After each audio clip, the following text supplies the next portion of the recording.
Welcome back, everybody. Today, I'm going to teach you how to create an open cases by owner report in Salesforce. This report is incredibly useful for managers and team leads who need to see exactly which support cases are still open and who's responsible for handling them. Let's walk through this step by step. First, you'll need to access the reports section in Salesforce. Look to the top left corner of your screen and click on the app launcher, which is the waffle icon you'll see there. This opens up all your available Salesforce apps. In the search box that appears, type reports, and then select the Reports app from the results. This takes you directly to the reporting dashboard where you can view existing reports or create new ones. Now we're ready to create your new report.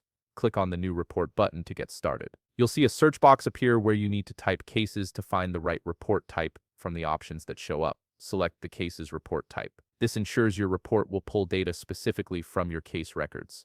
Once that's selected, click Start Report to move forward with building it. Next, we need to filter the report to show only open cases. Over on the right side of your screen, you'll see the Filters panel. Click on it, then click Add Filter. This is where you'll define which cases should appear in your report.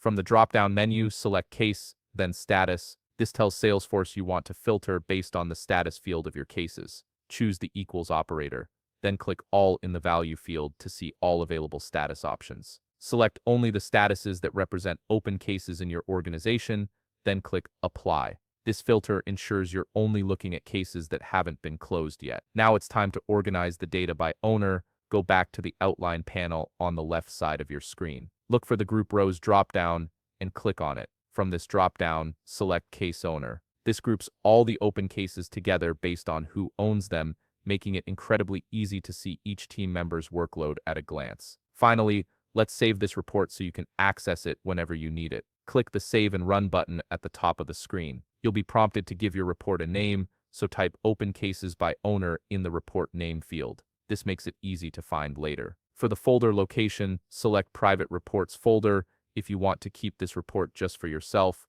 or choose a shared folder if your team needs access to it. Once everything looks good, click Save, and that's it. You now have a functional report that shows all open cases organized by owner, giving you instant visibility into your team's current workload. If you found this video helpful, please leave a like, subscribe, and see you in the next video.